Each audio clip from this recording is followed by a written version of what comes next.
جناب شاہد امین سابق پاکستان کے سفیر رہے ہیں کنگڈم آف سعودی عربیہ کے اندر، بہت ہی سینئر سفارتکار تھے پاکستان کے، اور ہمیں جوائن کر رہے ہیں جناب جاوید حفیظ، آپ بھی سابق سینئر سفارتکار ہیں، مشرق وسطیٰ کے معاملات پہ بہت گہری نظر رکھتے ہیں۔ بہت بہت شکریہ شاہد امین صاحب، آپ سے شروع کرتا ہوں۔ سب سے پہلے آپ اپنا تبصرہ فرمائیے کہ جب یقیناً جس زمانے میں آپ سعودی عرب میں سفیر تھے، کیا آپ تصور کر سکتے تھے ان معاشرتی، ثقافتی اور تہذیبی جو انداز کی تبدیلی ہم دیکھ رہے ہیں وہ بتدریج نہیں ہے بلکہ ایک طوفانی رفتار سے آ رہی ہے سعودی معاشرے کے اندر، اس کو آپ کیسے دیکھتے ہیں اور یہ کس طرح سے اثر انداز ہوگی سعودی عرب میں اور مشرق وسطیٰ کے دوسرے ممالک میں؟ جی میرے خیال میں آپ نے صحیح کہا، یہ انقلابی تبدیلیاں ہیں اور اتنی تیز آ رہی ہیں کہ بڑی حیرت ہوتی ہے۔ سعودی عرب ایک ہمیشہ سے ٹریڈیشنل بڑا ملک رہا ہے، آرتھوڈاکس کہہ لیں، بڑے کٹر قسم کے وہاں پہ وہابی خیالات تھے، اور اس معاشرے میں اتنی تیزی کے ساتھ تبدیلیاں آ رہی ہیں۔ یقیناً ایک بہت عرصے سے انٹرنیشنل پریشر بھی تھا اور خود سعودی عرب میں اوپینین تھی کہ عورتوں کے بارے میں پالیسی میں کوئی تبدیلی آنی چاہیے۔ مثال کے طور پہ عورتوں کو ڈرائیونگ کا حق ہونا چاہیے، اور یہ کہ بغیر کسی محرم کے بھی اکیلی بھی کہیں پھرنے کی اجازت ہونی چاہیے۔ اس حد تک تو ہم سمجھ سکتے ہیں کہ ایک اندر بھی ایک مطالبہ تھا اور بین الاقوامی کمیونٹی کی طرف سے بھی پریشر تھا، لیکن وہاں معاملہ اس سے کہیں آگے چلا گیا ہے۔ اس وقت تو نظر آتا ہے کہ عورتوں پہ جو تبدیلی آئی ہے وہ پرانی سعودی عورتیں تو رہی نہیں، وہاں پہ تو بالکل معلوم ہوتا ہے کہ ویسٹرنائز قسم کی لیکن شاہد امین صاحب جس طرح سے دنیا تبدیل ہو رہی ہے، جس طرح سے دوسری عرب ریاستیں تبدیل ہو رہی ہیں، یہ تو سعودی عرب کی ہم بات کر رہے ہیں نا، مگر آپ دوسری عرب ممالک دیکھیں تو وہاں پر کیا اب ان پابندیوں کو برقرار رکھنا، ان سختیوں کو برباد رکھنا، کیا سعودی معاشرے کو دنیا کی جو تمام یہ معاملات ہیں اس سے آئسولیٹ رکھنا ممکن تھا؟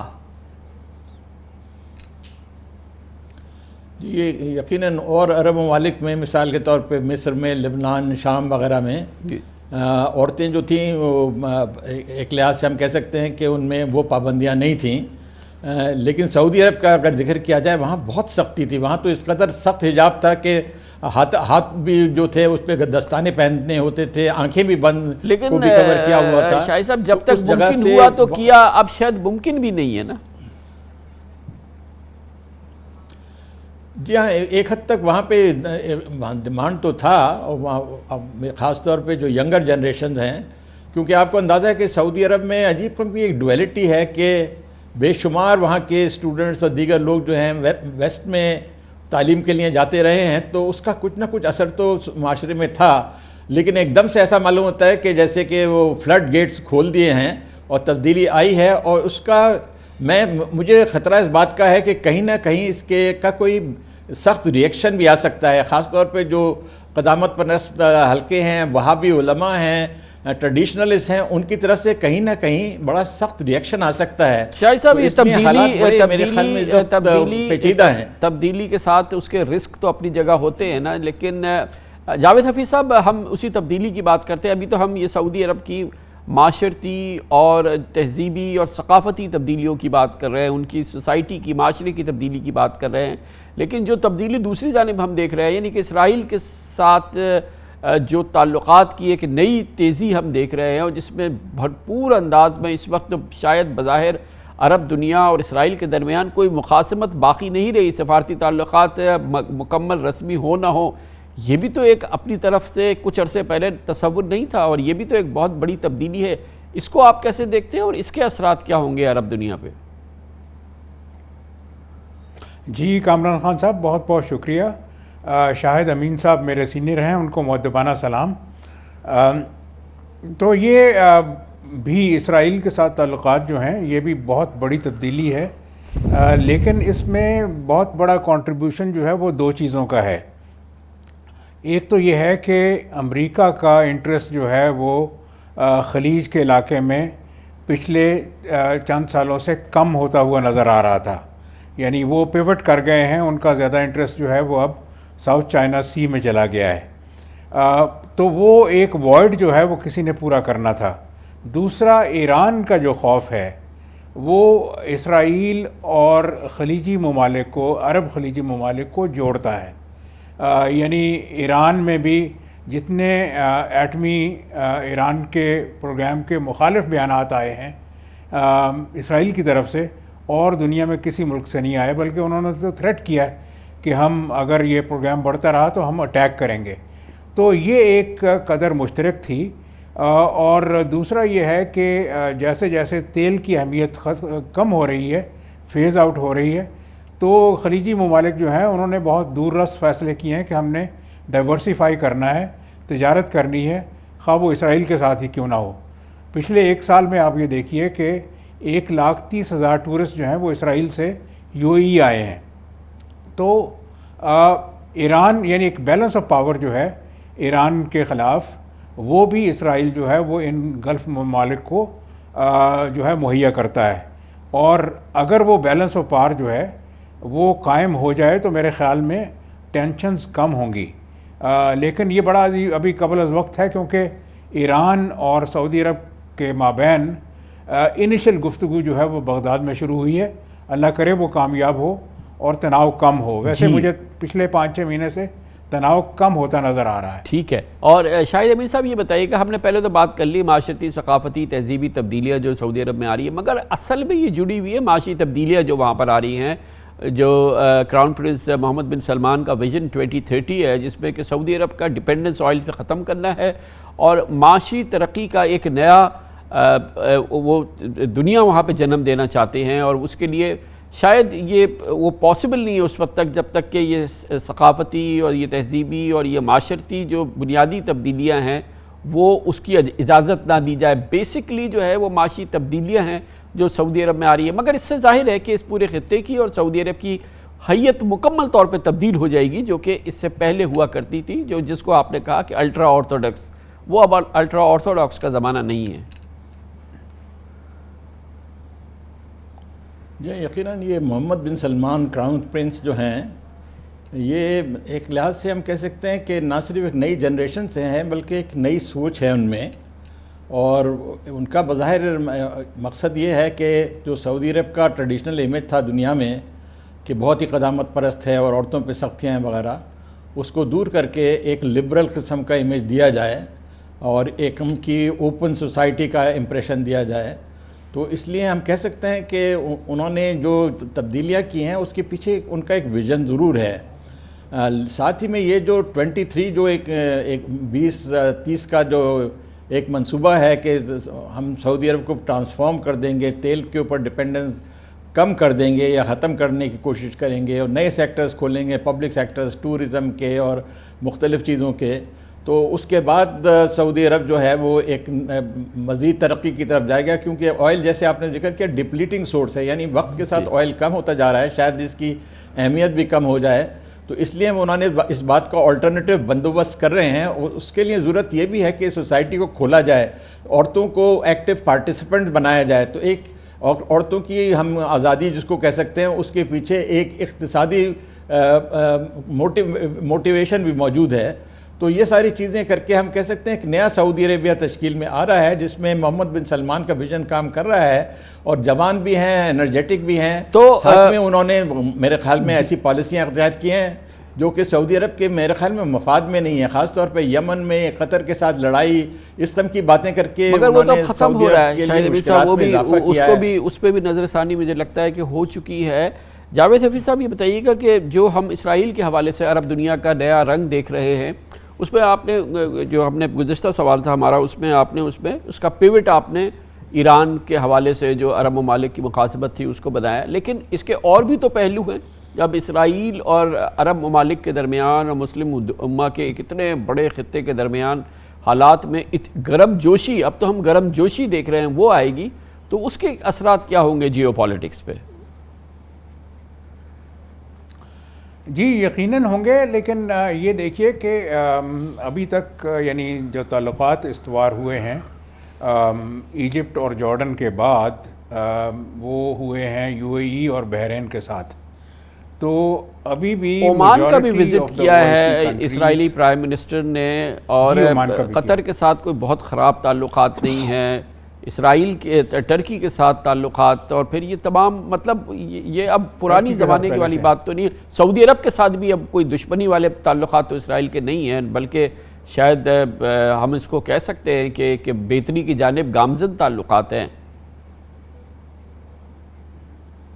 جی بالکل، سعودی عرب کے ساتھ تو بیک چینل چل رہا ہے، یہ اس میں کوئی شک نہیں ہے، اور یہ واقعی بہت بڑی جو ہے وہ تبدیلی ہے.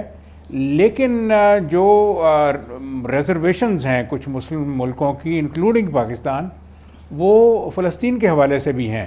اور کل ہی ہم نے دیکھا کہ فلسطین میں خاصا مقبوضہ فلسطین میں خاصا تناؤ تھا، اور وہ سلسلہ بھی ساتھ ساتھ چل رہا ہے. تو اس لحاظ سے یہ کہنا کہ یک لخت جو ہے پوری کی پوری مسلم دنیا جو ہے وہ اسرائیل کے ساتھ گرم جوش تعلقات قائم کر لے گی، یہ ذرا قبل از وقت ہے. سعودی عرب یقیناً دیکھ رہا ہے کہ کوئی اور اہم اسلامی ملک یعنی پاکستان یا انڈونیشیا وغیرہ جو ہیں وہ اسرائیل کو تسلیم کریں تو وہ یقیناً اس طرف آئیں گے. لیکن ابھی وہاں پہ اس کو یعنی دیکھا جا رہا ہے کہ محتاط ہو کے دیکھا جا رہا ہے کہ تعلقات قائم کیے جائیں یا نہ. جی تو چلے اس لحاظ سے کہیں احتیاط ہے، لیکن شاید امین صاحب یہ بتائیے گا کہ یہ بھی ظاہر ہے کہ جب ہم تہذیبی ثقافتی بات کر رہے تھے سعودی عرب کی، لیکن جو یہ پورے عرب دنیا کے اسرائیل کے ساتھ آج کے تعلقات ہیں، چاہے کسی ملک کے مکمل سفارتی تعلقات ہیں، کسی کے نیم سفارتی تعلقات ہیں، کسی کے گرم جوش ہیں، کسی کے نیم گرم جوش ہیں، لیکن بہرحال اب دشمنی والی فضا کہیں نہیں ہے. پاکستان کے لیے کیا اس میں کوئی سبق ہے؟ جی ہمارے پہ بھی بعض اوقات پریشر آتا ہے کہ اسرائیل کے ساتھ تعلقات کو بحال کیا جائے یا کم از کم نارملائز کیا جائے، لیکن ہمارے ہاں پبلک اوپینین اس بات کے بالکل مخالف ہے. ہمارے وزیر اعظم نے بالکل پکی بات کہی ہوئی ہے کہ پاکستان کسی حالت میں اسرائیل کو تو ایکسیپٹ نہیں کرے گا. لیکن دیکھیے سعودی عرب کی عجیب پالیسی ہے کہ ان کی یقیناً رضامندی سے بحرین اور یو اے نے اسرائیل کے ساتھ تعلقات کو اتنا اضافہ کیا ہے، لیکن خود سعودی عرب نے ایسا نہیں کیا ہے. بلکہ کنگ سلمان نے پچھلے دنوں بڑا سخت سٹیٹمنٹ دیا تھا کہ جب تک فلسطین کا مسئلہ حل نہ ہو اور 2 اسٹیٹ سولوشن نہ ہو ہم اسرائیل کے ساتھ کوئی تعلقات نہیں کریں گے. تو گویا کہ ایک ڈائیکاٹومی سعودی عرب میں نظر آتی ہے کہ عملاً تو وہ اسرائیل کی طرف بظاہر بڑھ رہے ہیں، ہو سکتا ہے بیک ڈور ان کے کانٹیکٹس بھی ہوں، آفیشیل پوزیشن میں کوئی فرق نہیں آیا ہے. کیونکہ آپ کو اندازہ ہے سعودی عرب جو ہے is the custodian of the 2 holy places, اور اس کا ایک اسلامی دنیا میں ایک ہم کی لیڈرشپ کی پوزیشن ہے. تو وہ اگر کوئی ایسی بات کرتے ہیں جس سے ساری اسلامی دنیا میں ان کے خلاف ایک ریئیکشن آئے تو وہ ان کے حق میں نہیں ہوگا. اس لیے میں نہیں سمجھتا کہ سعودی عرب جو ہے وہ اسرائیل کے ساتھ بہت آگے جائے گا، وہ ابھی اسی کا منتظر ہے کہ دیگر ممالک کا کیا ریئیکشن ہے. جی جاوید حفیظ صاحب یہ بتائیے گا کہ اہم اسلامی ممالک میں پاکستان کی ایک یونیک پوزیشن یہ، ہم جب صرف اسرائیل کے حوالے سے بات کر رہے ہیں کہ 100% قطع تعلق والی کیفیت جو ہے وہ ہر اسلامی ممالک کی نہیں ہے. جیسے کہ میں نے عرض کیا کہ مختلف گریڈز ہیں تعلقات کے، لیکن پاکستان کے 100% قطع تعلق ہے اسرائیل کے ساتھ. تو یہ موجودہ صورتحال میں موجودہ جو جیو پولیٹیکل سچویشن ہے، عرب ممالک کی صورتحال ہے، پاکستان کے لیے کی یہ پالیسی مناسب ہے اور اس کو برقرار رکھنے کی ضرورت ہے؟ میرے خیال میں تو یہ ہے کہ ہمیں اپنی پالیسی کو ریویو کرتے رہنا چاہیے. ہماری پالیسی منجمد نہیں ہونی چاہیے کہ جی ہم نے ایک دفعہ کہہ دیا کہ نہیں کریں گے تو بالکل نہیں کریں گے. اس لیے کہ انٹرنیشنل ریلیشنز جو ہیں یہ تبدیل ہوتے رہتے ہیں، اس میں مفادات جو ہیں وہ بدلتے رہتے ہیں، اور اس کے ساتھ ساتھ ہمیں اپنے آپ کو تبدیل کرنا ہوگا. بالکل ہمیں دیکھتے رہنا چاہیے کہ ہم کب اور کس طرح سے جو ہے وہ اپنے تعلقات استوار کریں اسرائیل کے ساتھ. اور میرے خیال میں تو کیا ہی اچھا ہوتا کہ اتنی جلد بازی کرنے کی بجائے اگر عرب ملک جو ہیں وہ اور تمام اسلامی دنیا مل بیٹھ کے ایک اپنا موقف پیش کرتے کہ جناب آپ 2 ریاستی سلوشن نکالیں، فلسطینیوں کو ان کا حق دیں اور ہم سب کے سب آپ کو تسلیم کر لیں گے. اور یہی تھا کنگ فہد پلان جو انہوں نے ایز کراؤن پرنس 1980 میں بیروت میں پیش کیا تھا. لیکن پاکستان کو اس تمام سچویشن کو دیکھنا چاہیے، اس لیے کہ ہمارے اپنے مفادات ہیں اور ہمیں بالکل یہ بلیک اینڈ وائٹ میں جانے کے بجائے ہم اس کو روزانہ ریویو کریں کہ کب اور کن حالات میں ہمیں اسرائیل کو تسلیم کرنا چاہیے یا نہیں کرنا چاہیے. تو بالکل رول آؤٹ نہیں کرنا چاہیے. بہت شکریہ جی، بہت شکریہ، بہت بہت شکریہ. دو پاکستان کے سابق سینئر سفارتکار، ایکسٹینسو ایکسپیرینس مشرق وسطیٰ کا، جناب شاہد امین، جناب جاوید حفیظ ہمارے ساتھ موجود تھے. کمرشل بریک، اس دوران نیوز ہیڈ لائنز دیکھیں، اس کے بعد ہم اپنے پروگرام کے باقی حصے کے ساتھ واپس آتے ہیں. بزنس کمیونٹی میں اور ویسے بھی تجارتی حلقوں میں ایک نروسنس ہے. کل پھر اسٹیٹ بینک آف پاکستان کی مانیٹری پالیسی کمیٹی کا اجلاس ہے اور تمام اندازوں کے مطابق شرح سود میں مزید اضافہ متوقع ہے. خدشہ یہی ہے کہ 8.75% کی موجودہ شرح میں اب مزید اضافہ ہوگا، مگر کتنا اضافہ ہوگا یہ اس وقت کا سب سے اہم سوال ہے. اس وقت پاکستان کی ایکسپورٹس یقینی طور پہ ان کا مقابلہ نہیں کر پا رہی جو پاکستان کی امپورٹس ہے، اور امپورٹ بل ہمارا قابو سے باہر ہے. اسی لیے ہم کرنٹ اکاؤنٹ ڈیفیسٹ کا سامنا کر رہے ہیں اور سنگین معاملہ ہے. روپیہ اسی وجہ سے ڈالر کے مقابلے میں کمزور تر ہو رہا ہے. سعودی ڈپازٹس $3 بلین آئے مگر روپے کی قدر ذرا نہ سنبھلی. اور پھر مہنگائی کا بوجھ، اس انفلیشن کے مارے لوگ بہت زیادہ پریشان ہیں اور تمام اعداد و شمار اس کی طرف اشارہ کر رہے ہیں کہ مہنگائی قابو میں نہیں آ رہی. حکومت کا کہنا ہے کہ ہاں مہنگائی ہے، مگر یہ دراصل انٹرنیشنل کموڈٹی پرائسز کے بڑھنے کی وجہ سے ہے اور یہ ہماری امپورٹڈ انفلیشن ہے، یہ ہماری امپورٹڈ مہنگائی ہے. مشیر خزانہ شوکت ترین اور ان کی ٹیم اور ان کے حامی یہ سمجھتے ہیں کہ مہنگائی کو شرح سود بڑھا کر قابو میں نہیں لانا چاہیے، کیونکہ یہ اس انداز کا معاملہ نہیں ہے جو کہ اس بات کا تقاضا کرتا ہے کہ اس کو قابو میں لانے کے لیے شرح سود کو حرکت میں لایا جائے. وجہ طور پہ بزنس کمیونٹی بھی شرح سود میں مزید اضافے کی سرتوڑ مخالفت کر رہی ہے. اگر شرح سود میں مزید اضافہ ہوتا ہے تو کتنا ہونا چاہیے، اس پر ماہرین مختلف آراء رکھتے ہیں. انفلیشن جو ہے کہ نمبرز بھی جنوری تک پیک کریں گے. انفلیشن کے نمبر جو ٹی بل کا آکشن ہوا ہے تو یہ انڈیکیشن مل رہی ہے کہ یہ اگلی مانیٹری پالیسی میں بھی جو ہے وہ انٹرسٹ ریٹ جو ہے وہ مزید بڑھنے والا لگتا ہے. اسٹیٹ بینک کل پالیسی ریٹ پہ اناؤنسمنٹ کرنے جا رہا ہے. فی الحال اسٹیٹس کو برقرار رکھا جائے. 9.75% آلریڈی ایک کافی ہائر سائڈ پہ ہے. ریجن میں سب جو ہمارے کمپیٹنگ کنٹریز ہیں اس میں اس کا انٹرسٹ ریٹ آدھا ہے، کئی آدھے سے بھی کم ہے. اگر اس میں کوئی چینج کیا تو انڈسٹریلائزیشن کے لیے ایک بڑا نیگیٹو ہوگا. انٹرسٹ ریٹ جو ہیں بڑھتے ہوئے نظر آ رہے ہیں اور تقریباً 12.5% کے قریب تو پی آئی بی کا ییلڈ سیکنڈری مارکیٹ میں آلریڈی ہو چکی ہے. یہ یہی سگنل کر رہے ہیں کہ مزید ٹائٹننگ مانیٹری بھی دیکھی جائے گی اور فسکل بھی دیکھی جائے گی. اسٹیٹ بینک ایک بار بھی مانیٹری پالیسی دینے جا رہا ہے تو ہم گزارش یہ کرتے ہیں کہ اس کو اسی سطح پر برقرار رکھا جائے، ورنہ ہم جو انٹرنیشنل مارکیٹ کا کمپٹیشن ہے اس سے باہر ہو جائیں گے. جب شرح سود بڑھ جائے گی تو کاسٹ آف ڈوئنگ بزنس بڑھ جائے گا، اور اگر اس پر عمل درآمد نہ کیا گیا تو میں سمجھتا ہوں کہ آنے والے دنوں میں ایک اور ہم بحران دیکھنے کو جا رہے ہیں. ایک IMF نے یہ بھی کہا ہوا ہے کہ 3.5% انٹرسٹ ریٹ کو بڑھا کر آئے ہمارے پاس. اگر انہوں نے کہا ہے کہ 10.5 کر کے آئے، ایک وہ میں تو نہیں کر سکتے تھے، اس لیے انہوں نے ایک ایڈوانس کیا. پہلے دسمبر میں ایک اور مانیٹری پالیسی آئے گی، باقی کرنا ہے وہ اس میں کر ڈالیں گے. موجودہ حکومت معیشت کے حوالے سے مسلسل دباؤ کا شکار رہی ہے. حکومت تبدیلی کے بعد اور پھر جب حکومت بالآخر معاشی استحکام کے لیے IMF پروگرام میں داخل ہوئی تھی تو اس وقت انٹرسٹ ریٹ میں زبردست اضافہ دیکھنے میں آیا تھا اور ملک میں انٹرسٹ ریٹ 13.25% کی شرح تک پہنچ گیا تھا، جس کا بے پناہ نقصان ہوا تھا. قرضوں کی شرح میں بے پناہ اضافہ ہوا تھا، گورنمنٹ کی ڈیٹ سروسنگ میں بے پناہ اضافہ ہوا تھا اور معیشت کو بہت بڑا نقصان ہوا تھا. اس کے بعد تیزی سے اسے نیچے لایا گیا انٹرسٹ ریٹ کو اور وہ 7% تک کر دیا گیا. اور اس وقت ہوا جب کرونا نے پوری دنیا کو دبوچ لیا اور کرونا وائرس کے حالات کی وجہ سے جو معیشت رونما ہوئے تھے، اسٹیٹ بینک آف پاکستان نے تیزی سے انٹرسٹ ریٹ کو نیچے لائے اور پھر دوسرا معاشی اسٹیبولس بھی جاری کیا. لیکن اس مالی سال کے آغاز سے معاشی اشاریوں میں بگاڑ نے اسٹیٹ بینک کو ایک مرتبہ پھر شرح سود میں اضافے کی طرف مائل کر دیا ہے اور یقیناً یہ ایک بہت ہی مشکل صورتحال ہے. ٹریڈ بزنس کمیونٹی اس سلسلے میں کیا کہتی ہے، ماہرین کیا کہتے ہیں، ہم آپ کو دکھاتے ہیں حماد عالم کی اس رپورٹ میں. موجودہ حکومت آئی تو بنیادی شرح سود 7.5% تھی. رواں کھاتوں کا سہ ماہی خسارہ $4 ارب سے تجاوز کر گیا تھا اور مہنگائی کی رفتار اگست 2018 میں 6.2% تھی. ادائیگیوں کے توازن میں ہوئے بگاڑ کو قابو کرنے کے لیے مرکزی بینک نے شرح سود بتدریج بڑھاتے ہوئے اسے 17 جولائی 2019 تک 13.25% تک پہنچا دیا، جس کا اثر یہ ہوا کہ دسمبر 2019 تک رواں کھاتوں کا خسارہ